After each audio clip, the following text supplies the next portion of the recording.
Sa bawat problema at pagsubok na iyong nararanasan, magpakatatag ka lang. Dahil yan ang landas na iyong nasimulan. Yan din ang resulta sa landas na iyong napuntahan.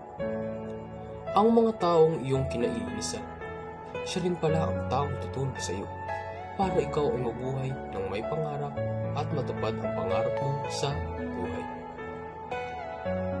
In this coming 3rd Lucian Film Festival, ESMA Productions ay magpapakita ng isang pelikula na tiyak tudurog ng inyong mga puso at pagpapaluwa sa inyo.